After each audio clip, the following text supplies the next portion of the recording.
Good? Yeah. The Seattle Sounders' brand new 2025 kit is here. Inspired by two traditional Southern Coast Salish weaving techniques, twilling and twinning. These techniques, passed down through generations, honor the resilience, deep-rooted ties, and creativity that define the cultural fabric of this region. The striking deep blue jersey will be worn by the Sounders for the next 2 seasons to honor the club's deep connection with the Puget Sound and shared responsibility as stewards of the greater Salish Sea watershed. Backing up that commitment, the Seattle Sounders will donate up to $50,000 to benefit community charities around the Puget Sound region. To get your very own Salish Sea kit, visit lobbingscorchers.com/kit. That's lobbingscorchers.com/KIT.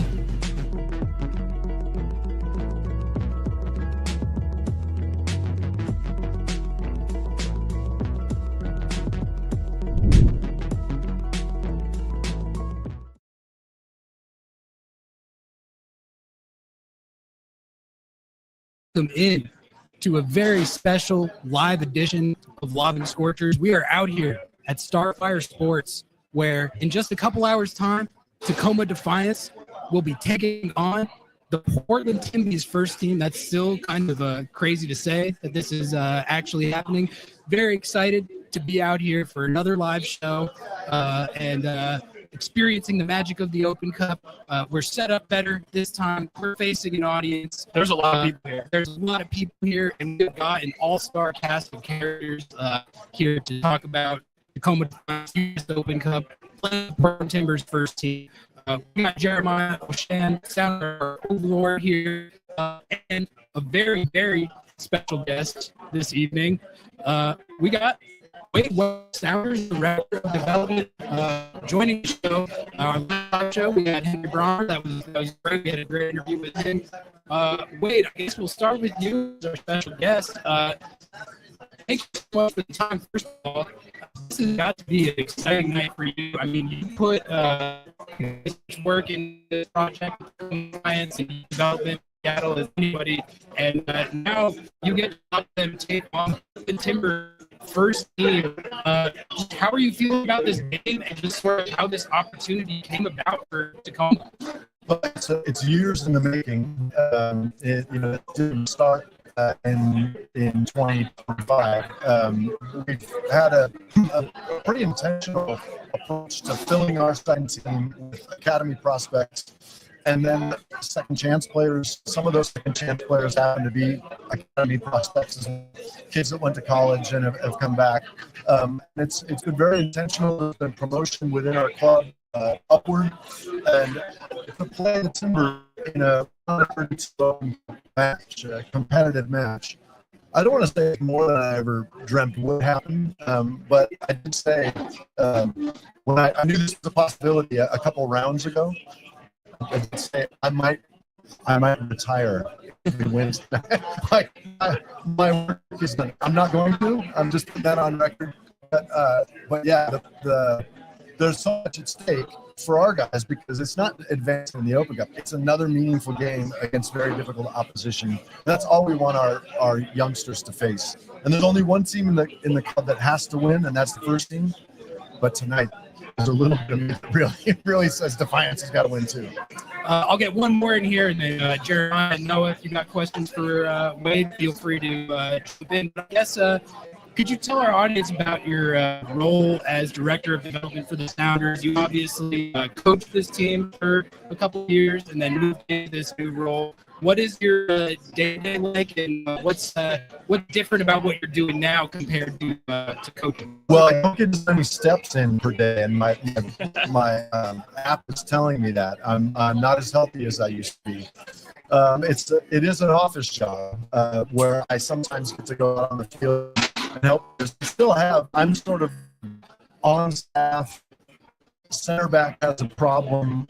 Who do we go to? I'm still kind of that guy. So even for team players, I still have some there, but really it is managing staff more than managing players.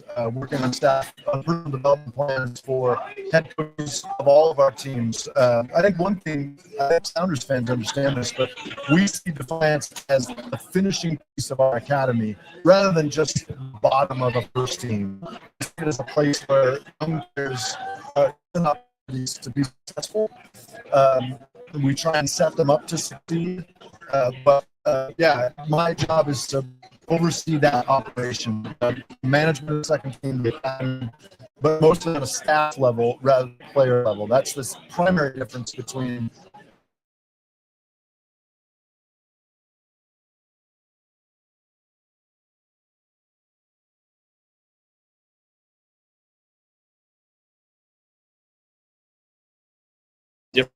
what the Defiance are now versus what they were in 2015?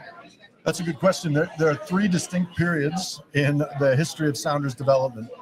The Sounders were only ever a team from 1974 all the way up until 2010. In 2010, we got our first academy team, and for 5 seasons, there was only an academy. There was no bridge, and every player went off to college. I take that back. Victor Mansoret we may have signed directly to the first team, but bypassing the second team because it didn't exist. So in 2015, we needed to fill that second team roster with players. So I don't know if you know this, but the 2015 draft, which was Christian Roldan's year, right? And that is the highest draft pick we have had in the last 10 years. He was number 16, and that's remains because the first team is very competitive. And we tend to trade draft picks as well. We haven't had anyone higher than that. And we signed 5 players from that draft directly to the second team. I didn't come prepped to be able to tell you those 5.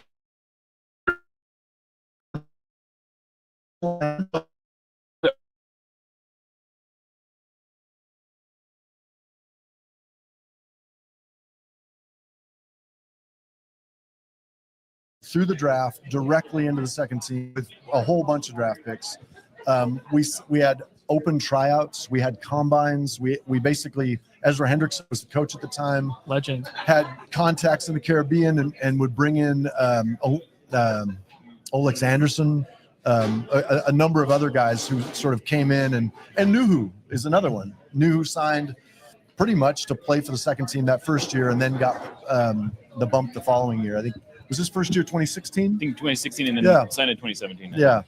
So the transformation is that now we're very intentional with second team signings, and we want there to be a couple of academy kids that are prospects to make it all the way through. I think maybe we at the end of in 2018 and 19 we signed pretty much every eligible 2002, 2001 player. There were just a whole slew of them. Not many of them stuck. If you look at those 2 age bands in particular, Josh Atencio stuck.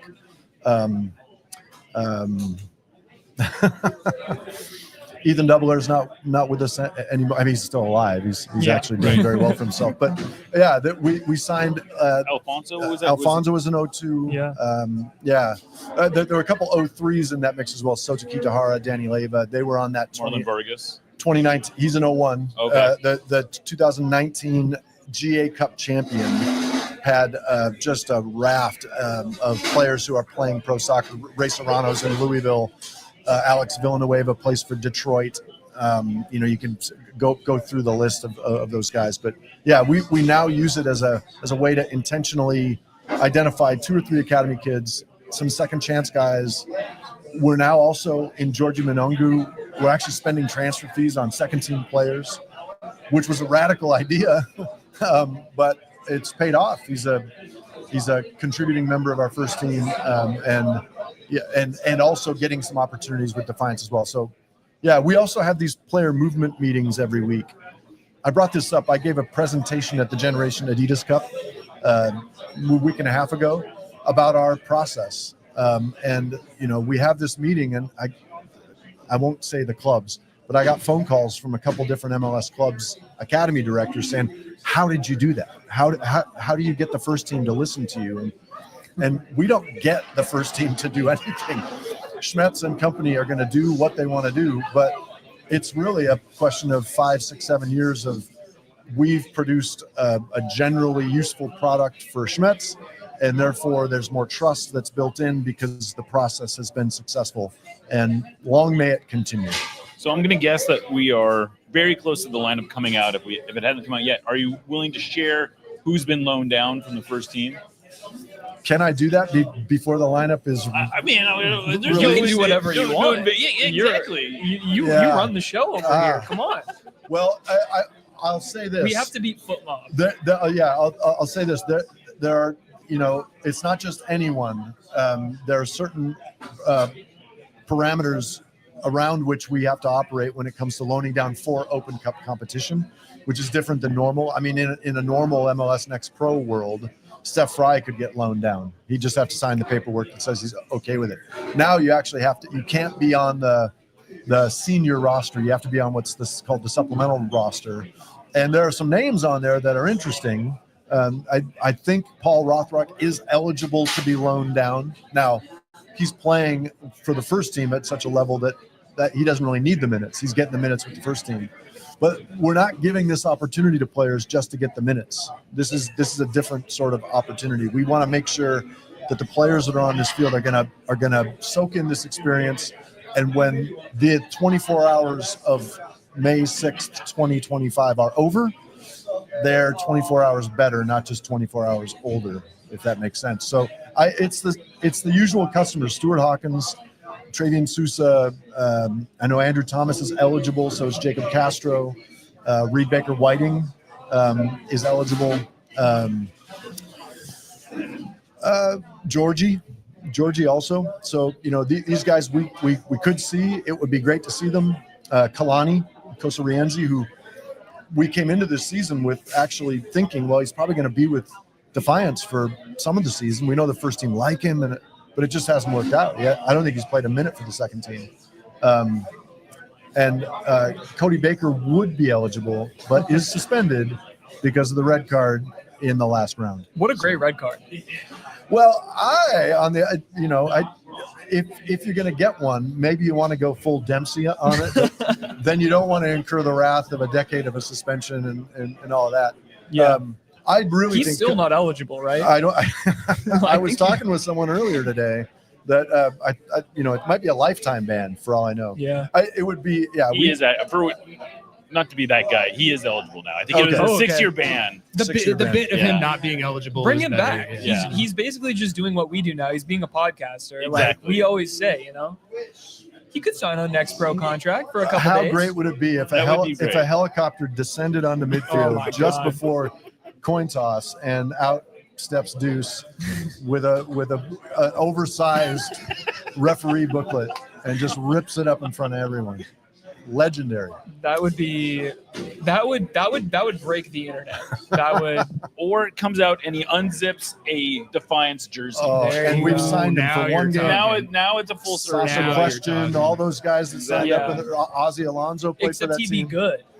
We wouldn't ask much of him defensively. Exactly. I don't think. Yeah. You got to know the audience. Wade, I got a player specific question for you. In the last few years here, finally seen a lot of these academy kids break through for the first team, really get minutes, and meaningfully contribute, make impacts. And I got to get your take, though, specifically on the rise of Obed Vargas. We $100 million. Noah and I, we debate the transfer fee every week. The price goes up with each passing week. It really, you've seen his whole rise from when he first got here from Anchorage, Alaska, to now very much appears to be on a superstar trajectory. So my question is, when you have a player like that, do you know early, like the type of ceiling that might be there? Like, is there a moment when you're watching them early on where you think, all right, we might have something special here? Or is that more gradual thing where you watch him play more and more and then you go, wow, like this, we might be onto something with this? Yeah, it usually is obvious, but it's usually obvious because of some physical characteristic that makes them stand out. A 6'6" goalkeeper that happens to be a reasonable athlete. Alphonso Davies' speed and left foot, right? So those things are like, you definitely have, the path is shorter for people with exceptional physical traits. I don't know that Obed has an exceptional physical trait. But from minute one, his super skill was his mentality. And that might sound, I don't know, how do you quantify that? He was a professional at 15 before he signed as a professional. He behaved like one, trained like one. He didn't ask for favors, didn't make excuses, studied the game. And I remember having those conversations because he signed to Defiance in 2021 when we were still in the USL. And we had a team around him. Jackson Reagan came in that year. But it was a team around him that was still pretty young. And we were used to getting our lunch handed to us by USL, the 35-year-old with 3 kids and a mortgage. And Obed slotted in. And I think that if we did him a service, it was to not treat him like a 15-year-old. Yeah. He did turn 16 that year on August 5th. I know his birthday because it's my anniversary. So every anniversary I say good morning to my wife and I text Obed. I say happy birthday. But yeah, he had the mentality of a 30-year-old as a 15-year-old, and it didn't matter. It didn't matter what setting you put him in. He showed up early. He worked hard. He likes the gym. And so a lot of those things that you see players that like the idea of being a pro, but the reality of being a pro, especially as you're climbing up the steps, is it's a lot like, and Jeremiah has heard me say this, it's a lot like being a plumber. A very specific set of skills that not many people have. And sometimes you got to do things you don't want to do. No one wants to clean a clogged toilet, right? But if you're a professional plumber, you show up, you do the job, you do it well, and you get repeat business. And pretty soon you're sending the minions out to do the toilets, and then you'll just focus on the fancier things. Obed's not one to send a minion, though. He will do the job himself. He's unclogging the toilets. He's unclogging the toilets and the every day at work. And, yeah. And he's starting to pick apart back lines, with passes and runs. Gustav Svensson would be so proud. He would. Again, it's not that we knew that he would continue to rise as rap, because don't forget he had a broken back in 2022, and we were very concerned, that might sort of derail completely his ability to continue progressing. But he's strong. He's confident. He started the game the other night, I thought, shaky. I don't know if you watched it closely, but I can't help but watch games as his old coach. And missed some passes, missed a tackle, got booked, I think. And this is all adding up. Oh my God, it's not going to be. And by the end of the second half, I'm like, it was a great game. And I think he was voted man of the match. Could add 2 goals. Could have. I think we do have a special one, and I know there are clubs that are interested. We hear this all the time internally. I'm not at the position to say which clubs are reaching out because I don't know. But what's interesting? What's interesting? Back in the day, I asked him. I asked all players, so what team do you follow if it's not the Sounders? And he said Atletico Madrid. And I'm thinking, can you imagine Obed Vargas in a Simeone midfield? He's like tailor-made for them. Yeah. Right? And who are we playing this summer? We're playing Atletico Madrid. So I just want to get it out there. If Diego's, if you're watching or listening, we have a lot of people. You never Obed know. might be available. Might be available. Obed Vargas, call us first though, because we're getting our percentage for the right price. 100 million. Yeah. We want to win things with Obed too. That's what makes us maybe different than there's some other academies that produced a ton of talent. You look at Dallas and Philadelphia and Red Bulls, and those 3 clubs combined have never won MLS Cup, right? A couple supporter shields. They got an Open Cup in there too. They've missed the playoffs. I did the math once. Collectively, 17 or 18 times, maybe more than that. That I'm not saying that isn't going to happen in the future. I'm just saying that we want to win here, and if selling players is a knock-on effect, a benefit of winning, then great. But we also want to win. Yeah, I'm interested to know, because for Obed, for me, I'm going to be so sad to not see him play here. But at the same time, it's like, I know from what I can see, his level is incredible. And being around players with even higher level, he can just ascend. I mean, with his ability potentially to like lead the Mexican national team now into this new birth. I mean, like, what a career he's like.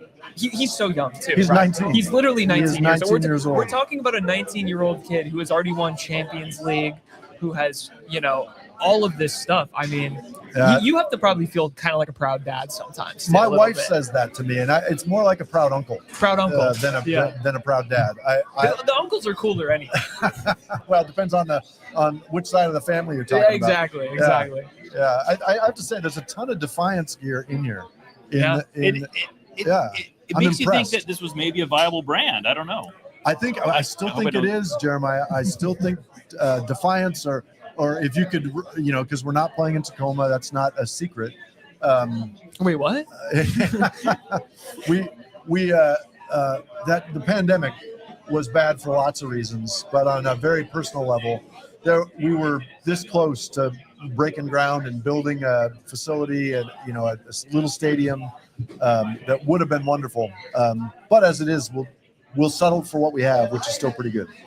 How do you find a kid from Anchorage, Alaska? I think, and I asked that because, the Obed story, but I think it's such a great example of the, how you can find, I guess, diamonds in the rough, so to speak.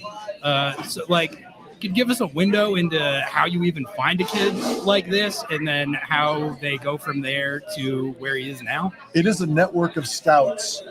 We have our own scouting network. There are people that we employ in-house, and then they have people that they connect with out of house. And it's some of those people that gave us a heads up that there was this kid from Cook Inlet FC, I think that's what they're called, and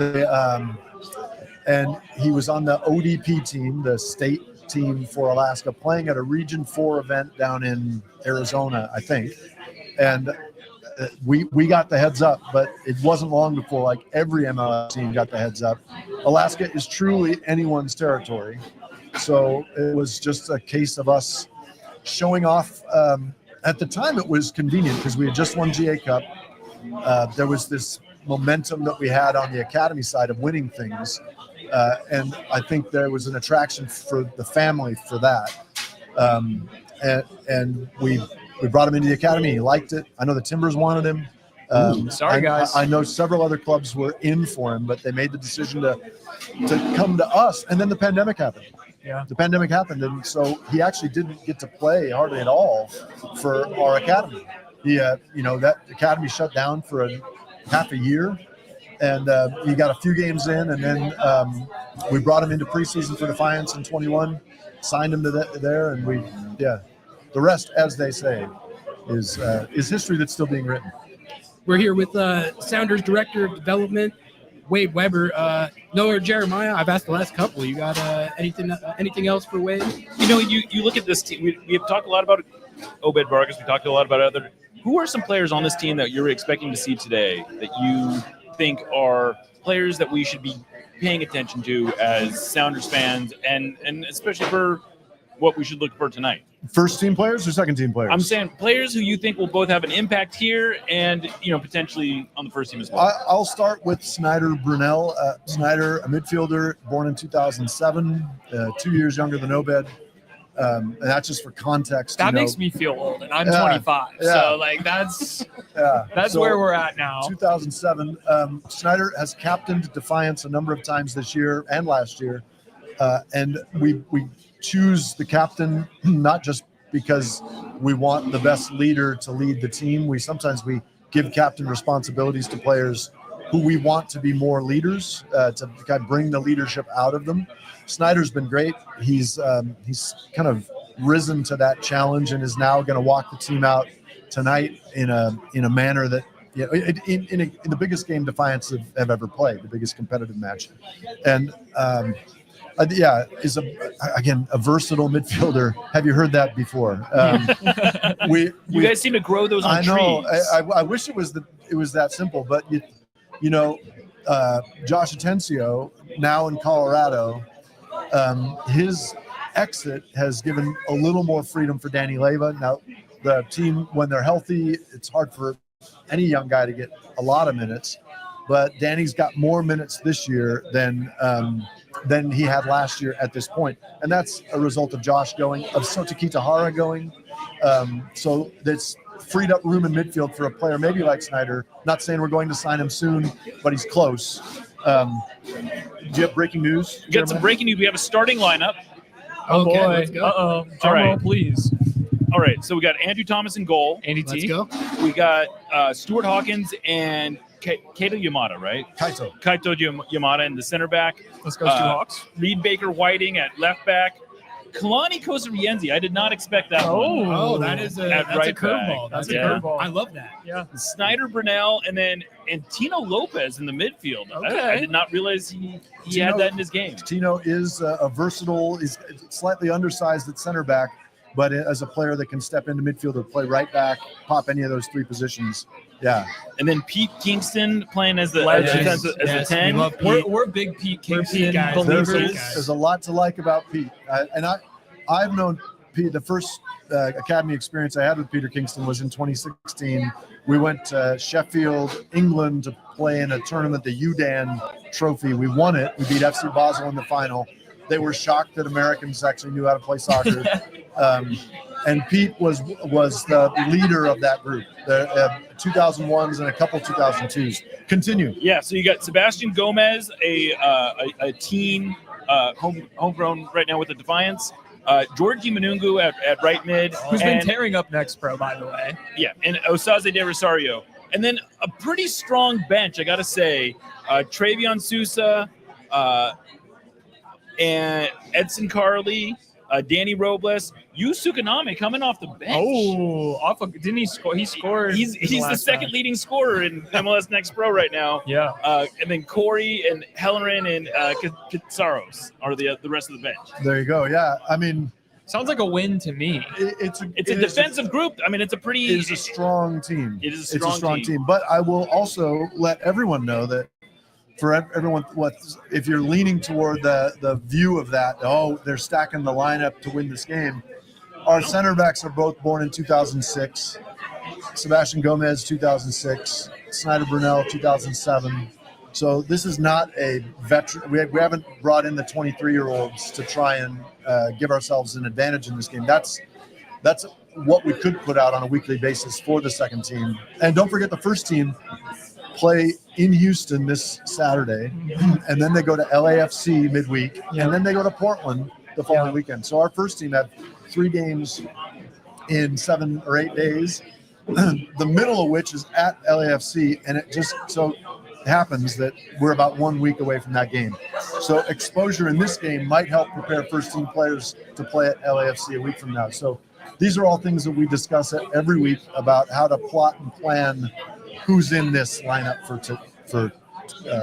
and I don't know, if you wanted to stack the lineup, you could have called in Kim Keehee, you could have called in John Bell, you could have called in Paul Rothrock. So it's not like this is a all hands on deck situation. Correct. This is, like you said, this is Tacoma Defiance. This is a real Tacoma Defiance roster. And a 2005 in Reed Baker Whiting, another one who has just turned 20 in March. And coming back from injury and getting fit again and getting more minutes. I mean, that's... So, I'm excited about that lineup. Osaze he's leading MLS Next Pro in goals. He's got a couple in the Open Cup. He's just won an Open Cup. He only played one game. Yeah, and so having you, Sukaname, come off the bench, he's been great. He's a little on the older side. Georgie has been tearing it up. And on the cozy confines of Starfire it's a beautiful day. Oh my God, perfect. I'm telling you, cup set might be in the making, right? We like the sound of that. I like that. What was your just first reaction when that whistle against Oakland Roots went final and you realized we're playing the Portland Timbers first team in the Open Cup? Well, I knew that would be a possibility, but I had to wait, I think, 48 hours until they actually there's a draw done offline, 7 a.m. something. And that made it official. And I remember the text thread I was on with Henry Bronner and Corey Sincer, Sean Henderson, Greg Weibel, and we all sort of collectively shared memes, just trying to one up each other in giddiness. You know, the classic of the Seinfeld characters all like doing the fast footsteps. That was like the first one in. There was a Chris Farley as well. Chris Farley is the Chippendales guy. I need to see a photo of this. Yeah, you gotta screenshot these. Like this is Sounders history right here. This is lore that we need to. That's like our territory right here. I know. All we do is jokes. Yeah. You know. I don't think I contributed a meme. It's not really my speed. But if you need us to ghostwrite anything, I think I threw some Lord of the Rings in there as well. So, there we go. Yeah, that's more my alley. So I want to do a little thought exercise for you. Okay. Put yourself in Phil Neville's shoes, as hard as that might be. What is your approach to this game, and how do you avoid? Because this does feel like a no-win situation if you're the Timbers. If you lose, you've lost to a third division team. By the way, that's the child of your biggest rival. Yeah. Your biggest rival. And if you win, no one cares. Yeah. No one You're cares. supposed to win. You just did exactly what you're supposed to do. Yeah. But you have to respond in a British accent, like here. Right, Phil exactly. Neville. So give us your best Phil Neville. What's your approach? And I mean, do you do anything lineup-wise that you might not do if this was, I don't know, San Jose Earthquakes 2? Yeah, I'm not going to do the accent. That's okay. Yeah, it's a tough one. I guarantee you, they've come here to win. They have come here to win, and every player in that Timbers locker room understands exactly what you just said.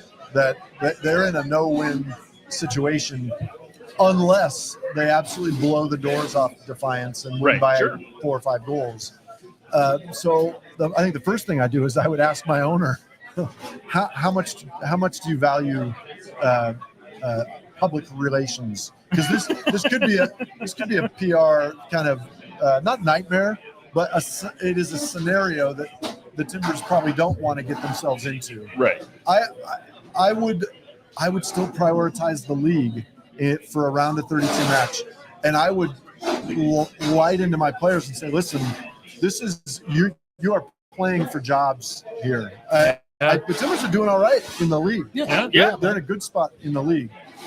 But I still wouldn't take risks and play the players I absolutely need on Saturday to play Tacoma Defiance on a Tuesday. It is Tuesday, right? It is Tuesday. To play Defiance on a Tuesday on the road. I wouldn't do it just because I know what the priority has to be for the first team. Yes, winning a cup is great, but you don't win it in the round of 32. If Tacoma advances, they're going to play the winner of San Jose Earthquake, Sacramento Republic, right? And so that's still another step. And then there's another round. And then finally we're talking about getting into a final. So I think he has to just tell his players, it's up to you to win this game. And yes, it's not the Timbers' first choice 11. I haven't seen their lineup yet, but I doubt that it is. But every one of those players is going to be extra motivated because there is going to be a nice little crowd here. Yeah. And it's not going to be a warm reception. And it's packed in this pizza place right now. There's a magic about the Open Cup and this venue. It just is. It's not fake. The Timbers know a little something about the magic of the Open Cup. 4 red cards, or actually was 3 it red cards and an injury. Yeah. Well, I was gonna ask you, what's the over/under for red cards today? Is it one? I gotta set it at like 1.5. I hope it is 1/2. It is one. It's under. I do not want. That's my fear, is that something happens early in the game that just sort of dictates the narrative the rest of the game. Somebody's sent off. Sure. Listen, I saw the refs earlier today. They were drinking a cup of coffee. They seemed like good guys. I'm not worried about it. We'll be. Everything's going to be great. The whole standard of physical preparation for referees in 2025, you wouldn't even believe. I mean, people say how much faster the game is, but how much faster the referees are to keep up with the game. We defend referees on this show all the time. We're very pro-referee on this podcast. I mean, we did it last week, and then the last couple weeks. The last couple weeks have been tough for me. What was your take on the non-call? Oh boy, you're here we go. Let's dive into it. Let's go. Yeah. No, I mean, I just couldn't believe that he reviewed it for an hour and a half and then still missed the call. Like, how do you look at it for that long and you still miss it? I heard that the ball deflected off a leg before it hit the arm. Yeah. Did that happen? No, it did not. Okay. Well, Got it. it may have I think if you want to be the most sympathetic you can possibly be, it looks like it may have grazed his leg. It does not change the trajectory of the ball, and his arm is So out far before, out. before he kicks it. He's hailing a cab. Listen, this Exactly. is not Yeah. a natural position. Right. Like this is putting your arm around someone in Yeah. a bar and they're like, yeah, I'm good. You know what I mean? So that's I was actually arguably more annoyed by Jackson Travis not getting sent off in Colorado. So, Yeah. I mean, Oh, okay. that's where my mind's at. Yeah. But I guess Wade, on the flip side of what you were just talking about with how you know how you would approach this game as Phil Neville, what do you think the message is to the Defiance guys in this situation where no one expects you to win this game? Heavy Except for underdog. every Sounders fan. I mean, no neutral has any expectation that you win this game. But you know, you do have the home field advantage. Starfire can be the great equalizer in situations like this. But to me, it feels like a situation where you would just, you know, try to impart on them, go out there, have fun, enjoy the moment. Don't let the weight of it, the weight of opportunity get into your head. Just, you know, go do what you do. How would you approach the messaging to the players in a situation where you're this much of an underdog? Yeah, I think the first thing would be that there's the old saying, play the game, not the occasion. You know, that this occasion is going to bring with it some feelings, some nerves. But butterflies are good. They're healthy. It means you're concerned about the result and you're concerned about performing well. The second would be to keep the message as close to a regular game message as you can, because you won't need to add anything. Defiance games are not usually attended as well as this game is attended. So there's going to be that added pressure they'll put on themselves regardless. So they need some familiar touch points. They need to know that it is still just a game, and they've played hundreds of them in their lives. Some of them in their pro lives, perhaps. No, probably not hundreds. But yeah, it is. Don't make it more than it is. It is a game. But one thing I know about Mike Morris, the assistant coach, who I've worked with very closely since I joined the academy in early 2016, he has a special spot in his body for the Timbers. I was going to say in his heart, but it's not in his heart. He will make it clear that, you know, this is not a normal game.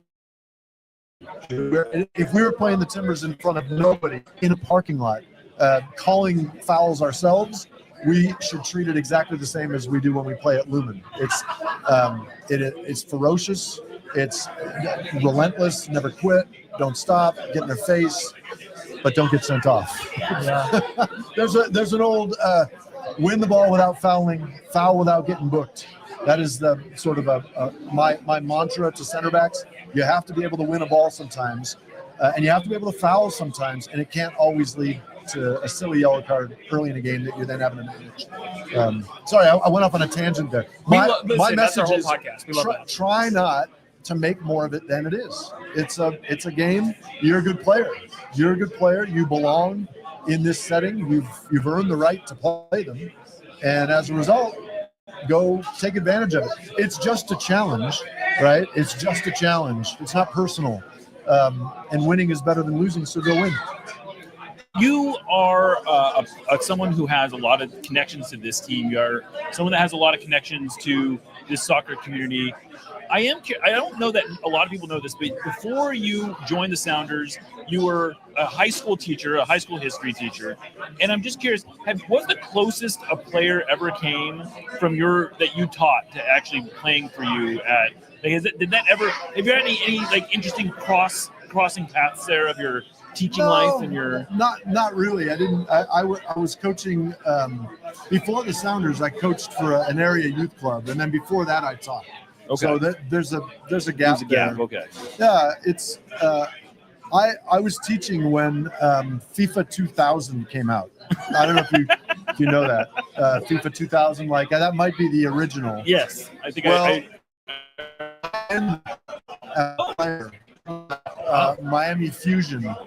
And I didn't know I was in the game. They didn't give us money or anything. They used our name, and it wasn't our likeness. I was just a generic Insta player. But I had a student come up to me and say, "Mr. Weber, do you know you're in a video game?" And I said, no, I did not know that. Yeah, it's called FIFA 2000, and guess what? You're really slow. I was going to ask, do you remember what they had you rated at? No, I don't, but apparently I was slow. But I was a good header of the ball is another thing that he told me, which is actually accurate. I was not the fastest, and I was above average heading the ball. What? Oh, that is FIFA 2000. FIFA 2000. That's 25 years old, right? we got Sounders Director of Development Wade Weber here joining us at our live show at Watershed Pizza at Starfire.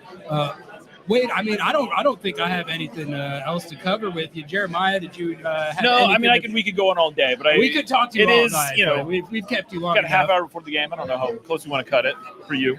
But I'm good with whatever you guys want. Just get me to the church on time. Is all I'm saying. I keep waiting for the Timbers to drop their lineup, and I can't find it anywhere. that's how you know that they're scared right now. Right, exactly. That's how you know it's in their head. I'm like maybe on they're Twitter. trying to resubmit. Maybe they're trying to change Exactly. Yeah. So another question I do have about the Tacoma Defiance is, you see a crowd like this, and it's a good reminder. Every time there's an Open Cup game out here, it's a good reminder that Sounders fans, that soccer fans in this community are quite aware of this facility and coming out here. What do you think we need to do to get fans out on a regular basis to watch Defiance games? Because you're well aware as anyone that it's mostly friends and family that are out here on a week-to-week basis. I think a lot of it has to do with branding and finding the niche. Ballard FC have done such a wonderful job of galvanizing the little the quirky area that is Ballard that we all love in our fair city. It's just a question of where is that place? I think it could be Tacoma, but we need a facility. There's got to be a stadium that can accommodate it.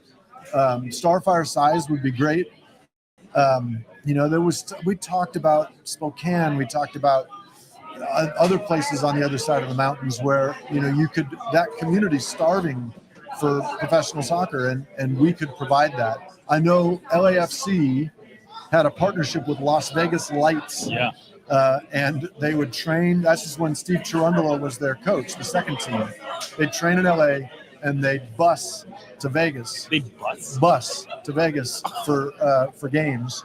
And when it was proposed that we might play in Spokane, this is 5 years ago. This is before the Spokane Velocity, before the stadium was built there. And I got thinking about that. Like, I don't know about that. I'd almost rather live in Spokane and be part of the community, because it really feels like you're just rent a player otherwise. I think a big part of the experience of supporting a minor league, whether it's the Tacoma Rainiers, Everett Aqua Sox, the T-Birds, the hockey team. So there are crowds that exist to support those franchises, and the crowds are small, but they're well branded. And people wear the gear, and it's in the community, and they represent that place. So what is that for Defiance? I don't know. But I do know it's an exciting team. It's the top scorers in MLS Next Pro. It's fun soccer. It is the sort of thing that if you got a chance to come out to Starfire and watch them play, you wouldn't be disappointed by the level. Right. It's a good level. And they're a fun team. They're fun. They score a lot of goals. It's not like when I was coaching them, Jeremiah, where it was, give me one goal and we're going to park the bus. Okay, we do have a lineup for the Timbers, and it's an MLS lineup. Maxime Crépeau, World Cup veteran Maxime Crépeau in goal. Eric Miller, I believe, at left back. Zach McGraw, center back. The Dario Zubrich, there you go. And then a lot of players who I recognize their faces. Kelsey is starting. I don't know who. They don't put the names on their lineup card. Classic. They just assume everyone It's Everyone knows it's the like- Portland Timbers. it's like the Exactly. Beatles. It's like the Beatles' White Album. You know, Yeah, you just right. just need the You white just know. cover, and that's all you need. Yeah, so I'm gonna be honest with you. I can't name the rest of these guys. Do you know who these people are? I'm looking at the lineup. No, I don't. Not sure. I mean, there are some good players in there. I vaguely recognize most of these guys as guys who have played for their MLS team. There's High numbers. I generally am like, okay, that's an academy kid. there's and no then, Diego Chara. There's no Diego Chara. that's a um, shame because I kind of wanted to see him put to shame at Starfire. He's got to retire at some point. I mean, Apparently not. Apparently not. Yeah. He's Trey the- Muse is on the bench though. Okay. Okay. Former Sounders, former Academy player. You I coached him. coached him. He was on Wow. my academy team with Paul Rothrock and Jackson Reagan. He better give you your jersey. You give the jersey. We swapped jerseys tonight. Yeah. He can. No, we'll let him swap with Andrew Thomas. There we go. Maybe. Yeah. No, it's the lower division sports thing requires effort, and the Sounders have put a lot of effort into this, but really it requires someone who can dedicate all of their effort to it. Yeah. Because the Sounders are trying to sell tickets to Lumen, rain tickets. That we're building both brands, and the bandwidth to build a third. It doesn't exist at the moment. If anyone knows of a suitably sized stadium looking for a tenant in the greater Puget Sound area, my email's I'm sure available on the internet somewhere. So you never got to coach in the Open Cup, but you No. did play in the Open Cup. I did. Do you have any good Open Cup memories as a player? Do I have Open Cup memories as a player? So, yes, I won the Open Cup in 1997 with the old Dallas Burn. Yeah. Do you think the Dallas Burn, they should rename FC Dallas Burn? I mean, seriously, like I feel like that's so much better. It is a missed opportunity. I Thank think. you. Okay, thank you. You've heard it here, Dallas. I used to live there. So, My Open Cup story. So we played at the Cotton Bowl back then, but back then they chose the venue for the final independently. So the final in 1997 was in Indianapolis, and it was a week after MLS Cup ended. Wow. Very late in the year, freezing cold. Absolutely, it's Indianapolis in December. The field is frozen, everything's frozen, and I was ill the day of the game. We had our pre-match meeting, and I was in the bathroom. I don't know what I had. Some kind of food poisoning. I felt all right, except when I was throwing up. A little bit of shakes. I was in the lineup, and so I'm trying to hide this from the staff. I'm trying to drink what I can, electrolytes and all that. And they eventually found out. They played me anyway. I threw up on the field. oh wow, Love it. that's rocks. I threw up on the field. The game 0-0. One of the worst games of soccer. Please don't go back and watch it. 0-0. We went to penalties and we beat DC United, Wow. who were the two-time defending MLS Cup champs at that point. We beat them the week after they won their second MLS Cup. Beat them in penalties. They So were still I do hungover. have a medal. I have a U.S. Open Cup medal at home somewhere. Bruce Arena, DCU. Bruce Arena, DC United. Wow, that's all right. Well, That team that was a legit Moreno, Echeverry, Oh my God. Yeah. Diaz Arce, John Harks. Good team. We were all right too, though. Wade, I think that is a perfectly acceptable place to wrap it up. We want to make sure you can Want get to out make sure there. you get to the church on time. Thank you so much for joining the show this evening. We really appreciate the You time. honestly should have a podcast. Yeah, You have good stories. You're good on the mic. Like, It's gotta combine music though. Those are my two big passions: are soccer and music. So I think yeah. the Wade Weber pod is a great idea. I'm here Yeah, for it. there you Sounders go. PR. I'll talk to him. Yeah. I'll talk to Or him. you can sign with our network. There Sign you with go. our Yeah, I podcast like network. that idea. Yeah. Yeah. Well, if I we know a win guy. and I carry through tonight with my I'm gonna retire, then I'll be calling you guys. There up. we go. Wade Weber, thank you so much for joining us. Anything you want to plug? I mean, that's the podcast thing. What do you want to plug? What do I want to plug? What's your shout outs? It's anything. Is this Anything you want. There's a history of Dungeons and Dragons book. Oh, there we go. Yes. Yeah, it's got like the first 8 years, all the Gary Gygax stuff, the stuff that's out of print, and it's very expensive, anyone looking for a gift idea for me for the holidays, I'm in for that. Well, there you go. If you want your I kid think to Zach Scott just walked by. He did. Zach Scott Okay. is in the building. Oh, we got Zach Scott on. And I got don't think C. he'll be Scott. buying me that for the holidays. No. Well, thank you so much, Wade. We really appreciate it. Let's get a picture here before we do dip out. I'll get Liam.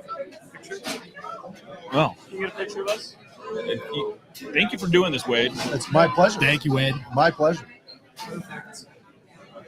Yeah. Well, Oh, look at that. We have to everyone lean get in. it. Yeah, get in here. Look at that. Winding. We do stuff old school. Okay, phone too. See, I'm giving you display. Okay. Thank you so much. Awesome. Thank you, guys. Okay, well, we appreciate you. Come Are back we- soon. Come back are we whenever out? you want. If you want to just pull your headphones out and toss them on the We're still going. Oh, we're Yeah, still we're going. still Oh, going. okay. We got another 20. Oh, okay. And Woo. we have We got breaking news. Brian Schmetzer is tailgating right now with Craig.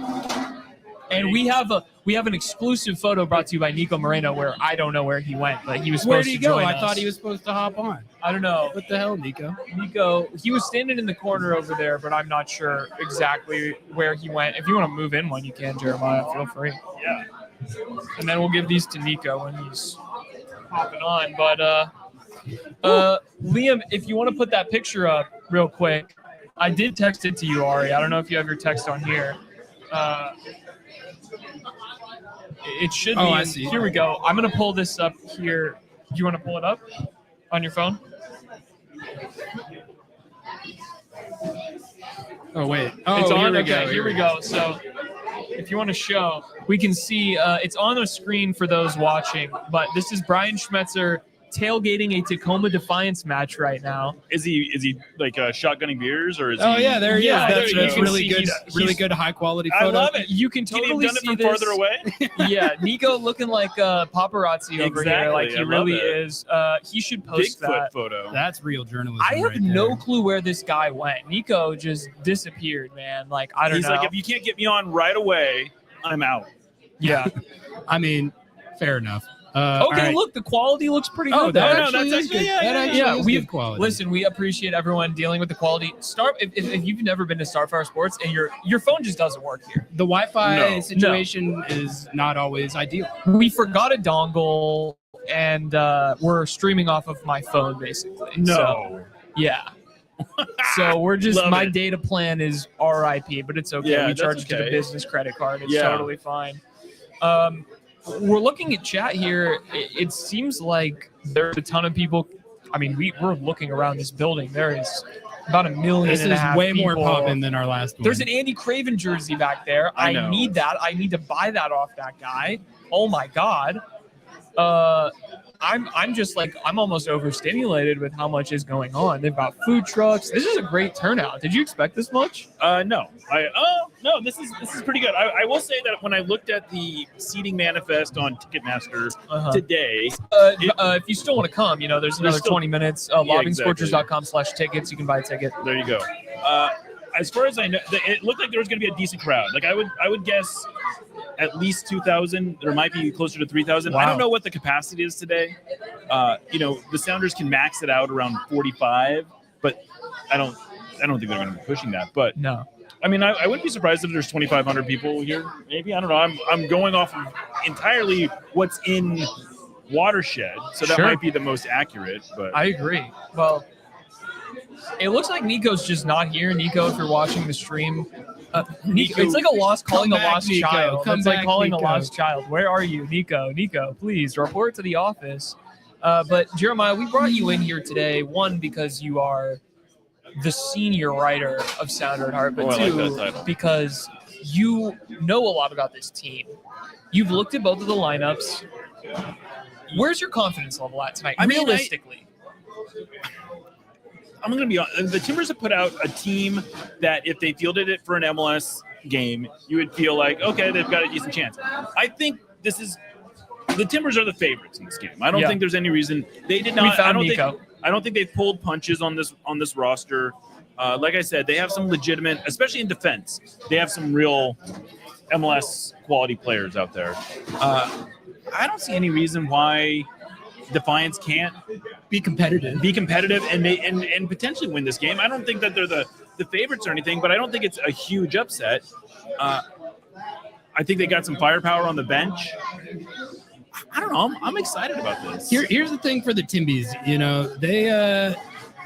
They need to jump on top of Tacoma early, put the pressure on, ideally get a couple goals for them, because this kind of game where the weight of expectations are all on one team, the longer it stays 0-0, or even if Portland scores first and it's like a 1-0 into the second half, like that's when the underdog starts to get that belief, So like they really are in a situation where I feel like they gotta press the issue early.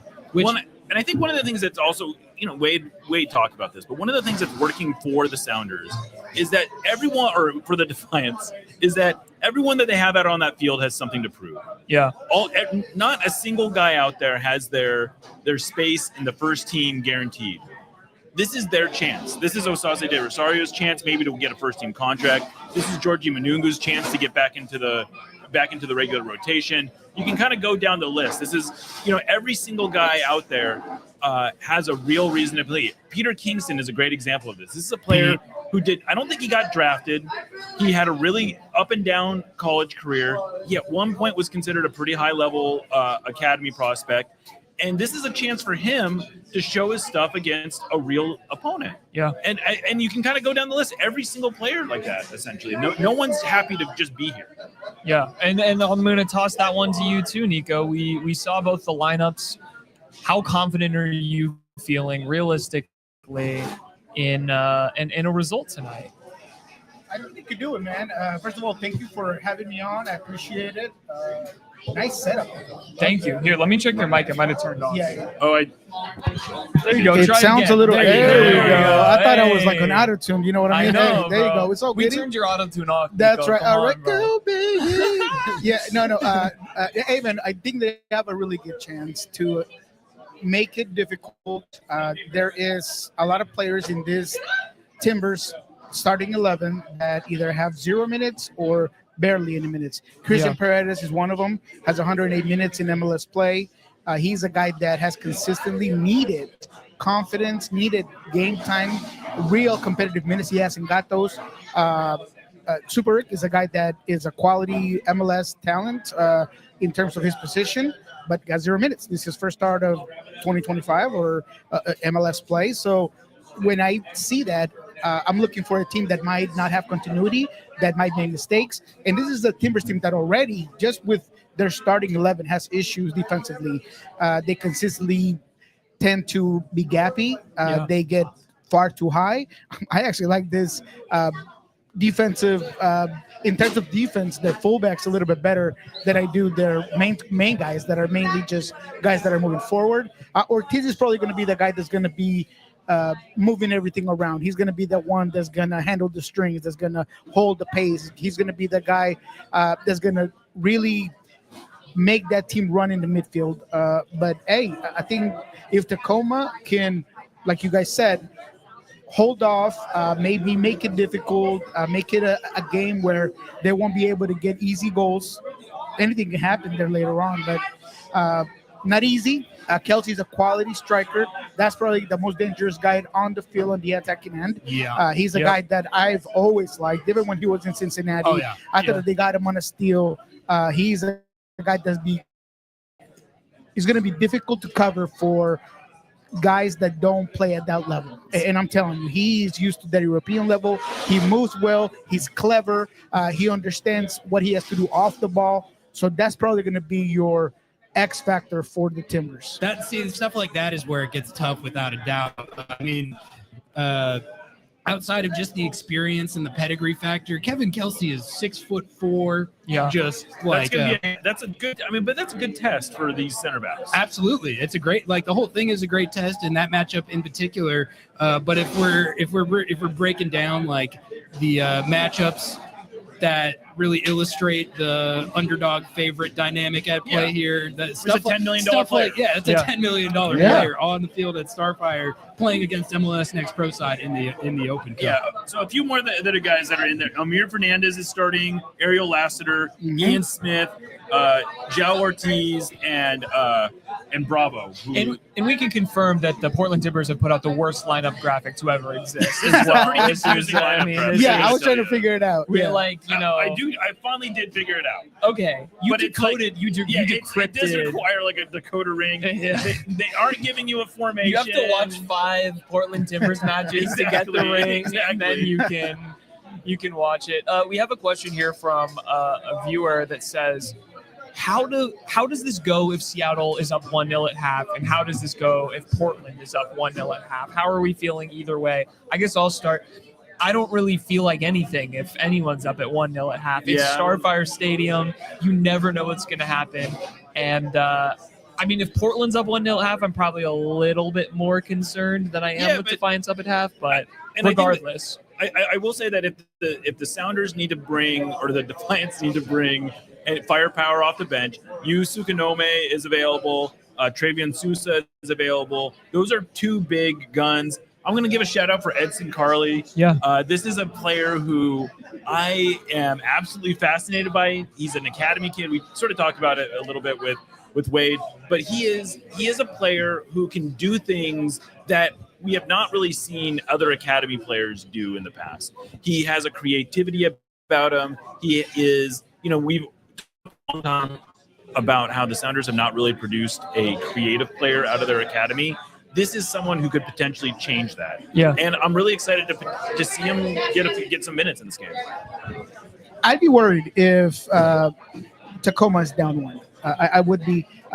But at the same time, I feel like because of this team's inability to have consistent midfielders that might be able to know how to game ship and gameplay, they don't have the Diego Chara. I spoke to him this morning. Unfortunately, he has an injury that did not allow him to come in, but he had great things to say about a lot of these guys that are coming in, including a guy like Ortiz, that he feels like he's taking some ranks in the leadership component. But even then, I think Paredes, again, going back to him, neither guy is very good defending. So both of those guys are more 8s. They're not playing with the 6. So can Tacoma Defiance maybe use that to kind of cut through that midfield, play through that midfield? I think that's a possibility. But you do want Tacoma to be on the front foot as much as it is possible. And if anything we've seen from these Timbers teams, regardless of who it is on the field, is that they cannot hold these. They give up a lot of points, a lot of goals, and therefore, it's anybody's game. But if Seattle could put the heat on them and really make them off their shell and be even more aggressive, pushing numbers forward, I feel like that's where Tacoma can shine. But the last thing I'll say about how Tacoma can win is set pieces. This specific lineup is going to have issues with that. Crepeau is a guy that clearly is a class type of goalkeeper, but it all goes back to repetition. It all goes back to how much competitive minutes you're getting.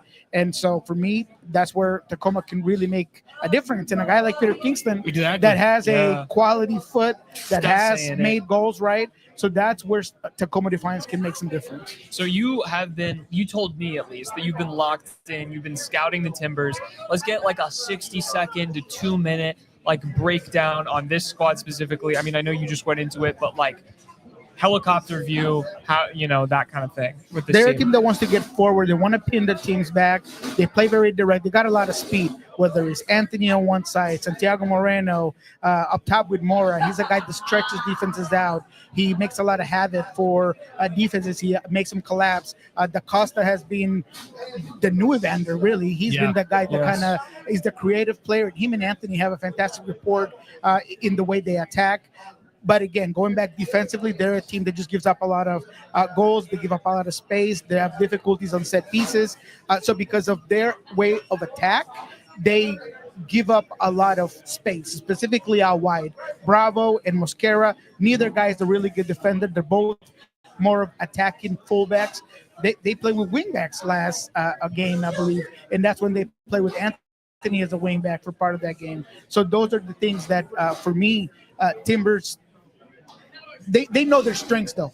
Before they lost their last game, they were in a 7-game unbeaten streak. scoring a ton of goals. Is scoring a ton of goals. They are up there with San Jose for most goal scorers in the league. So they're definitely an offensive power, but I feel like, again, they have a really difficult time holding possession, managing games, and that's the reason why they're not top of the West. And those are exact things that could really come into play in a game like this, where a game like this, man, like your current form kind of goes out the window. A lot of other variables that might affect a single match in an elimination rivalry game like this at a place like Starfire. It really it levels the playing field more than you might think. Now, I don't know. I'm just so curious to see how this actually plays out, because I mean, there is no question about it. Portland is the favorite, but I'm telling you, like, the longer this thing stays 0-0 or within one goal, the longer it stays like that, the more it's going to start to creep in their heads, and it could start to get to them. So I think really the biggest key for Tacoma in this game is just keeping it close. Yeah, just keeping it close and letting the chips fall where they may. You know, if Portland gets off and running and they start banging in goals, it could get away from them. But if you just keep it close, anything can happen. Anything can happen. We got to wrap up here. We got 10 minutes till the match kicks off. I want to make sure you guys can get to your seats, because you actually do real journalism things, unlike us. We just sit here and talk. But let's close it out. We don't do this often, but I want to do a prediction here. Okay, it's just win or loss. That's it. No score. That's it. I'm going to start with Ari. Win or loss? Oh man, I mean, my honest take on any match where an MLS Next Pro team is playing an MLS squad is the MLS squad is going to win. It doesn't matter like what the matchup is. Like, that's the first place that my analytical mind goes to. So I mean, if I had to predict, I would probably stick with that. But like I said, a lot of those variables that lead me to that conclusion might not be as in play in this scenario as it would be otherwise. So listen, we have to get back at Denny Bouanga for pissing on Starfire Stadium, and this is the way that you start. Okay, they won the Open Cup, and the piss of Denny Bouanga is now seeped into the turf, and it will radiate for the Tacoma Defiance. That is my take. It's going to be a win.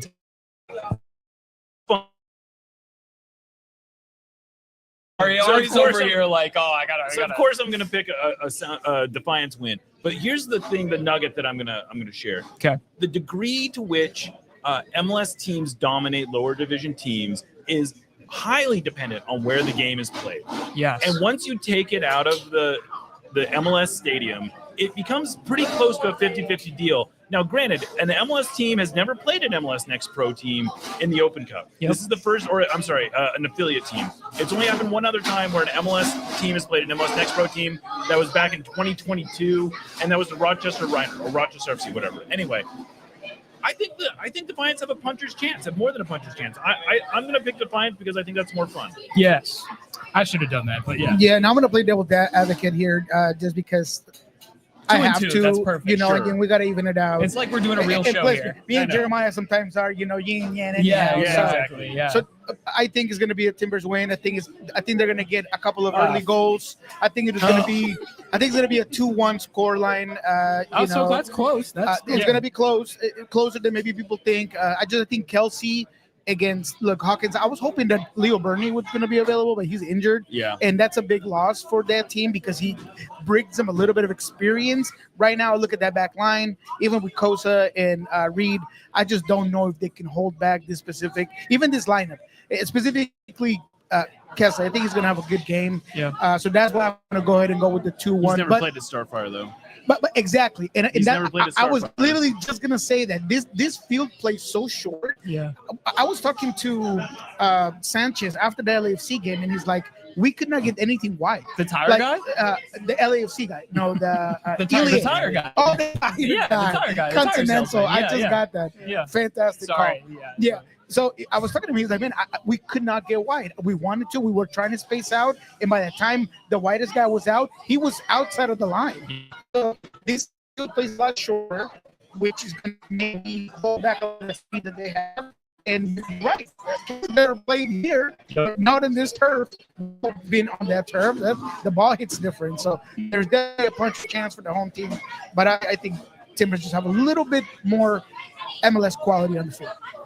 Well, thank you everyone for tuning in. Thank you so much to Jeremiah and Niko. Do either of you have anything to plug other than Sounder at Heart? I mean, No. Did you get the picture of Brian up at all? we put it up. Oh, we good. put it up and Wasn't did a it little hilarious? commentary. Yeah. We did it. We did a whole comment on that. I did not get any closer because he already hates me enough. Yeah. So, Okay. Yeah. So I was I was just gonna say he might. no. Yeah. You know what I mean? He's listening to this. What are you talking Yeah. about? They probably do have He's this really up got a over couple there. of beers. You know. Yeah, he's I, gonna just, come up to you. I don't want that Exactly. problem. Oh, here's the refs. Are they look like good guys? Oh, they look like good guys. They look like good guys. Yeah, to me. Yeah. They look like good guys. Yeah. Well, listen, we are here at Starfire tonight, obviously. If you see us, please come say hello. We are so thankful that you listened to this live stream show and bared with the worst video quality you've ever seen in your life. I've heard that the audio is good, so that's really If all the that matters audio at is the end of bad, it. if Like, the just audio is good, we're chilling. plug the audio in. But I'm sitting here paying for my wife's parking. okay, well, yeah. And You don't need yeah. to see that stuff. Yeah, exactly. So, Hey, my plugs that are always, Jeremiah and I do the Friday show. yeah, that's been What we good. learned this week. I hope you guys like it, and of And course, Niko has a new mic. Eventually, he'll actually plug it Oh, into his yeah. phone. I you need know? to. I need to do it. I need to do it. I need to put it on.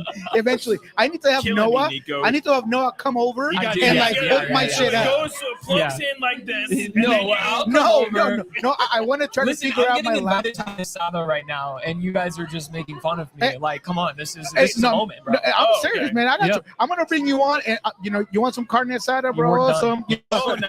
I whatever you want, man. I'll get you on and just hook up with my laptop, man. But that, and then of course, just, I appreciate you guys. Lobbing Scorchers Kickoff has been amazing. We just hit 100 likes. Yeah, dude. That's You big. guys are So like 1.6 almost on the last episode. It's going that was a crazy. big boom there. Yeah. I actually, this beer right here is off of Lobbing Scorchers money, so There we I go. appreciate it. Boom. Boom, baby, Boom. boom. Making all this cash.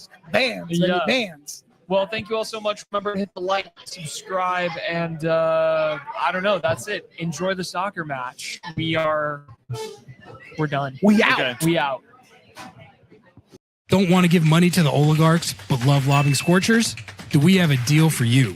MLS Season Pass is back on Apple TV with access to every single MLS match, including Leagues Cup and the entire Audi MLS Cup playoffs with no blackouts. It's not just the games, you get total access to the pre- and post-match MLS 360 whip-around show in both English and Spanish, and get live look-ins and highlights from around the league, as well as full match replays and recaps. Now, you can support our show by visiting lobbingscorchers.com/Apple TV to purchase your subscription and support our show. LobbingScorchers.com/Apple TV. Please don't let the oligarchs win.